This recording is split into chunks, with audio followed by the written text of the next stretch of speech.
በሪሞት የሚዘጋ መጋረጃ ወደፊት ጀስት በሀሳባችሁ ብቻ ነው የምትዘጉት ማለት ነው። ኢማጅን።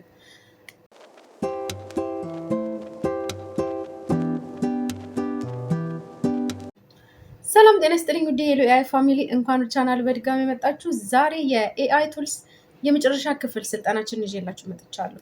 ከዚህ በኋላ ማለትም በቲዮሪ ደረጃ ማለት ነው። ቲዮሬቲካሊ ዛሬ ጨርሰና ከዚህ በኋላ ፕራክቲካል የሆነ ነገር ነው የሚኖረን ማለት ነው። ማለትም የኤአይ ቱልሶችን ፕራክቲካሊ ነው የምንሞክራቸው፣ ማለት በተግባር ነው የምናያቸው፣ የምንለማመዳቸው ማለት ነው። የኤአይ ቱልስ ስልጠና 3 ሊቭሎች አሉት። የመጀመሪያው ሊቭል ዩዚንግ ኤአይ ነው። ሁለተኛው ኮኔክቲንግ ኤአይ፣ ሶስተኛው ቢልዲንግ ኤአይ ነው። የመጀመሪያው ዩዚንግ ኤአይ ማለትም ኤአይን መጠቀም መቻል፣ እንደ ማንኛውም አፕሊኬሽን ከኤአይ ጋር መግባባት መቻል። በየትኛውም አይነት የስራ ዘርፍ ማለት የስራ ዘርፍ ሁላ አይመርጥም ማለት ሁሉም የስራ ዘርፍ ኤአዮችን ያካትታል ወደፊት። አሁን ላይ የተወሰኑ ቢሆኑም አብዛኛው ግን ወደፊት ማለት ከዛሬ 10 እና 15 ዓመት በኋላ ኤአይ ቱልሶችን መጠቀም ግዴታ ነው። ልክ ወደኋላ ተመልሰን 1945 ላይ ስንመለከት ኮምፒውተር መጠቀም ግዴታ አልነበረም። ኮምፒውተር ስኪል ግዴታ አልነበረም አብዛኛው ጆብ ላይ። አሁን ላይ ግን የኮምፒውተር ስኪል ያላቸው ሰዎች ናቸው ቅድሚያ ስራውን የሚያገኙት ማለት ነው። ልክ እንደዚሁ የኤአይ ቱልስ ስልጠና ከዛሬ 10 ዓመትና 20 ዓመት በኋላ ግዴታ ነው የሚሆንባችሁ ማለት ነው። አብዛኛው ስራ የኤአይ ቱልሶችን መጠቀምን ያካትታል። ሹፌርም ሆን ዶክተርም ሆን አብዛኛው ስራ ኤአይ ቱልሶች ጋር መግባባት መቻልን ግዴታ ይጠይቃል። ሎኬሽን መጠቀም አይችል ኖርማል ሹፌር እና ሎኬሽን አንብቦ ተረድቶ በሎኬሽኑ መሰረት መሄድ የሚችል ሹፌር እኩል የስራ አድቫንቴጅ ያገኙ። ልክ እንደዚሁ ወደፊት ኤአይን የሚጠቀም አፕሊኬሽኖችን የሚጠቀም ከኤአይ ጋር መግባባት የሚችል ሰው እና ክህሎቱ የሌለው ሰው እኩል የስራ እድል አያገኙ። ስለዚህ ዩዚንግ ኤአይ ጀስት ኮመን ነው። ምክንያቱም ኤአይ እንደምናስበው ቪዲዮ ክሬተር ብቻ አይደለም። ኤአይ ሲባል ጊዜ አእምሯችን ላይ የሚመጣው ፎቶ እና ቪዲዮ ክሬት ማድረግ ወይም ጄኔሬት ማድረግ ነው። ነገር ግን ኤአይ አሲስታንት ነው፣ አናላይዘር ነው፣ አድቫይዘር ነው፣ ቲቸር ነው፣ ቲቶሪያል ይሰጣል፣ ሪሰርች ያደርጋል፣ ሪሰርቸር ነው፣ አውቶሜተር ነው። ሶ በጣም ብዙ ሮሎችን ከቨር ያደርጋል። ስለዚህ ኤአይ ወደፊቱ ህይወታችን ውስጥ ኤቭሪቲንግ ውስጥ ኢንክሉድድ ያደርጋል። አሁን ላይ በሪሞት የምንጠቀማቸው ነገሮች ወደፊት በሳውንድ ነው ኦርደር የምናደርገው። ምክንያቱም ሳውንድ ትራፊክ ማድረግ ይችላል፣ መለየት ይችላል። አሁን ላይ እንኳን ፕራክቲካል እየተሞከሩ ካሉ ነገሮች ውስጥ አንዱ ሰዎች ሳይናገሩ በአእምሯቸው ውስጥ የሚያስቡትን ነገር ወደ ኮምፒውተር መገልበጥ መቻል። ኢማጂን ዛት ሚንስ ወደፊት ኢቨን ሳውንድ እንኳን ራሱ ማውጣት አይጠበቅባችሁም ማለት ነው። ጀስት በሪሞት የሚዘጋ መጋረጃ ወደፊት ጀስት በሀሳባችሁ ብቻ ነው የምትዘጉት ማለት ነው። ኢማጂን።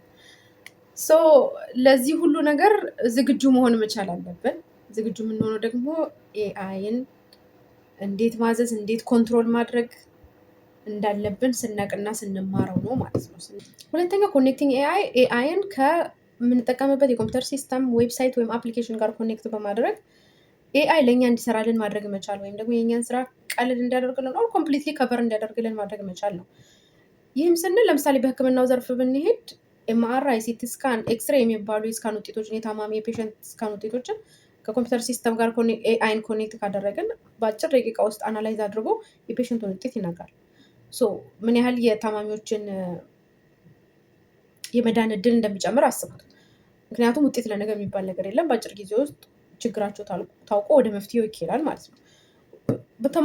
በመምህርና አስተማሪ ጉዳይ ብንሄድ ደግሞ ለምሳሌ የተማሪዎችን ውጤት የሚይዘውን ጉግል ክላስሩምን ከኤአይ ጋር ኮኔክት በማድረግ ለተማሪዎች የሚመጥን አሳይመንት ማዘጋጀት፣ ጥያቄ ማውጣት ሊሆን ይችላል። ኤአይ ይህን እንዲሰራልን ማድረግ እንችላለን። ከምንጠቀመው የኤሌክትሮኒክስ ማቴሪያል ማለት ነው ኮምፒውተር ሊሆን ይችላል ወይም ስልክ ሊሆን ይችላል። ከየትኛውም ጋር ኤአይን ኮኔክት በማድረግ ስራችንን እንዲያቀልልን ወይም ስራችንን ከቨር እንዲያደርግልን መቻል ሁለተኛው የኤአይ ስልጠና ሊቭል ነው። ወደ ሶስተኛው ስንመጣ ቢልዲንግ ኤአይ ማለትም አዳዲስ የኤአይ ዌብሳይቶች እና አፕሊኬሽኖችን መገንባት። ይህ ደግሞ ሀሳቡ ማለትም ከምናየው ነገር በአቅራቢያችን ካለው ወይም እንደ ችግር ሰዎችን ወይም ራሳችንን ስትራግል እያስደረገን ያለ ነገር ሲኖር ለዛ ነገር መፍትሄ እናመጣና ያንን ነገር ወደ ዌብሳይት እና አፕሊኬሽን እንቀይረዋለን። ኤአይን አፕሊኬሽን ወይም በዌብሳይት ደረጃ ቢውልድ ወደ ማድረግ ሀሳቡ ስንመጣ የምንሄድባቸው 4 ሌቭሎች አሉ። የመጀመሪያው ሌቭል ሲስተም ዲዛይን ቲንኪንግ ነው። ሲስተም ዲዛይን ቲንኪንግ በመጀመሪያ ልንፈታው ያሰብነው ችግር ምንድን ነው የምንፈታው፣ እንዴት ነው የምንፈታው የሚለውን በሀሳብ ደረጃ አብራርቶ ማስቀመጥ መቻል ነው። ማለትም ዲዛይን ማውጣት መቻል ነው፣ እንዴት እንደምንፈታው ማለት ነው።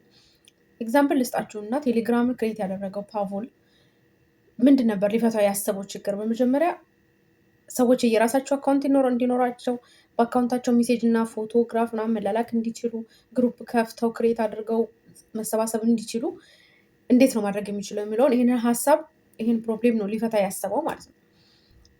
በመጀመሪያ ሀሳቡን ክሊር ታደርጋላችሁ፣ ምን መገንባት እንደምትፈልጉ። ከዛ ደግሞ እያንዳንዱን ፐርፒስ ለየብቻ ችግሮቹን ደግሞ ታስቀምጣላችሁ። ይህንን ነገር ለመፍጠር ይህን ነገር ክሬት ለማድረግ ምንድን ነው የሚያስፈልገው? ከኤግዛምፕሉ ጋር አብረን ስንሄድ ለምሳሌ አሁን ማድረግ የፈለገው አፕሊኬሽን መገንባት ነው። አፕሊኬሽኑ ደግሞ ሰዎች ሜሴጅ የሚላላኩበት እና ፎቶ የሚላላኩበት አፕሊኬሽን የየራሳቸው አካውንት ነው። መጀመሪያ አፕሊኬሽኑ አካውንት ክሬት ማድረግ የሚችል ይሆናል። ከዛ ሜሴጅ መላክና መቀበል የሚችል ነው። ፎቶ ስቶሬጅ ማድረግ የሚችል ነገር ነው። ግሩፕ ከፍቶ ብዙ ሰዎች የሚሰባሰቡበት ነው የሚለውን ነገር ዲቴል አብራርቶ ለየብቻ ያስቀምጣል ማለት ነው። ደግሞ እነዚህ ነገሮች እንዴት ነው ኮኔክት አድርገው መስራት የሚችሉት? ለእነዚህ ነገሮች ለእያንዳንዳቸው ምንድነው የሚያስፈልጋቸው? አካውንትን ለመገንባት አፕሊኬሽኑ የግል አካውንት ክሬት የሚያደርግ ሰርቨር ይኖረዋል። ከዛ ሜሴጅ መላላኪያ ሰርቨር ይኖረዋል። ዳታቤዝ ይኖረዋል። ስቶሬጅ ይኖረዋል። ቬሪፊኬሽን ይኖረዋል። እንዲሁም ደግሞ ኖቲፊኬሽን ሲስተም ይኖረዋል። ወደ ሁለተኛው ሌቨል ስንመጣ ደግሞ እየተመለከትን ያለ ነው ኤአይ ቢልዲንግ ሲስተሞችን ነው። ማለትም 4 ሌቭሎች አሉት ብለናል። የመጀመሪያው ሲስተም ዲዛይን ቲንኪንግ ነው። ሁለተኛው ደግሞ ኤፒአይኤስ ወይም ደግሞ አፕሊኬሽን ፕሮግራሚንግ ኢንተርፈረንስ ይሉታል። ወደ እሱ ስንመጣ ይህ ደግሞ የአፕሊኬሽኖች ቋንቋ ነው። ማለትም እርስ በርሳቸው እንዲነጋገሩ የምናደርግበት ሁኔታ ነው። የእኛን ሳይፈልጉ እርስ በራሳቸው ፕሮብሌማቸውን መፍታት እንዲችሉ ማድረግ መቻል። ይህ ሌቭል ለምሳሌ ቋንቋ የሚተረጉሙ አፕሊኬሽን ክሬት ካደረጋችሁ የምትሄዱበት እንዳልኳችሁ እነዚህ የመጀመሪያውን ሲስተም ዲዛይን ቲንኩን የምታስተካክሉበት ነገር እንዳለ ሆኖ ከዛ ተጨማሪ እናንተን የሚፈልግበት ሁኔታ እንዳይፈጠር ራሱ ከሌላ አፕሊኬሽኖች ጋር ኮኔክት አድርጉታላችሁ። ማለትም ሌሎች ኦልሬዲ የተገነቡ እናንተ ከስክራች ከዜሮ መገንባት ሳይጠበቅባችሁ ሌሎች እንደዚህ አይነት ለምሳሌ ጉግል ትራንስሌት ሊሆን ይችላል፣ ኦር ኦፕን ኤአይ ሊሆን ይችላል። ከእነሱ ጋር ኮሚኒኬት አድርጋችሁ የሆነ ችግር ሲፈጠር ስታክ ሳይሆን የሚያደርገው ከሌላ አፕሊኬሽን ጋር ውይይት ያደርጋል ማለት ነው። ወደ ሌላ አፕሊኬሽን ጥያቄውን ይልካል። የአፕሊኬሽን ምላሽ ሲልክለት ለተጠቃሚው መልስ ይሰጣል ማለት ነው። ይህንን ሲስተም መገንባት መቻል ነው ሁለተኛው። ሶስተኛው ደግሞ የኮዲንግ እውቀት መኖር ነው። ለምሳሌ እንደ ፔቶን አይነቶች ማቴማቲክስ የማይጠይቁ ቀላል ኮዲንጎችን ማወቅ ነው።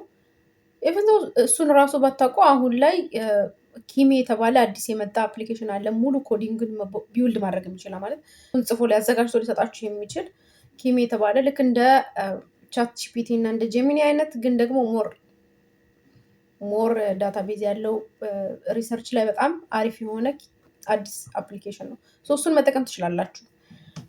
ወደ አራተኛው እና የመጨረሻው ስንመጣ ቢልዲንግ ኤአይ ላይ ወይም ኤአይን የመገንባት ሂደት ላይ አራተኛው ሌቭል ዩዘር ኤክስፔሪየንስ ወይም ደግሞ ዩአይ ቲንኪንግ የሚሉት ነው። ይህም ማለት አንድ አፕሊኬሽን ክሬት አድርጋችሁ ዲቨሎፕ አድርጋችሁ የሆነ ዌብሳይት ፐብሊካሊ ከለቀቃችሁት በኋላ የዩዘር ወይም የተጠቃሚዎችን ኮሜንት ሪቪው ቼክ ማድረግ እና እነሱ ያዩትን ፕሮብሌም ደግሞ ከእነሱ አንግል አንጸረታችሁ መፍትሄ መፍጠር መቻል ነው። ካልሆነ ሪቪዋችሁ እየወረደ ይሄድና ተጠቃሚዋችሁ ዜሮ ይሆናል። ፕሮፊታችሁን በዛው ልክ እየወረደ ዜሮ ይሆናል ማለት ነው። ስለዚህ ዩዘር ቲንኪንግ ወይም ደግሞ ዩዘር ኤክስፔሪንስ ወይም ዩአይ ቲንኪንግ ወሳኙ የመጨረሻው ፖይንት ነው ማለት ነው። ለዛሬ ይህን ይመስላል። እንግዲህ ቲዎሬቲካሊ የመጨረሻው የኤአይ ስልጠናችንን ጨርሰናል። ከዚህ በኋላ በፕራክቲስ ደረጃ ሀው ቱ ኮኔክት ሀው ቱ ቢውልድ የሚሉትን ፕራክቲካሊ አንዳንድ ቪዲዮዎችን እየሰራሁላችሁ ሜድ ይሆናል። ቪዲዮ ለሚያስፈልጋቸው ሰዎች ሼር አድርጉላቸው። እንግዲሁም ቻናል ሰብስክራይብ ያላደረጋችሁ ሰዎች ሰብስክራይብ አድርጉት።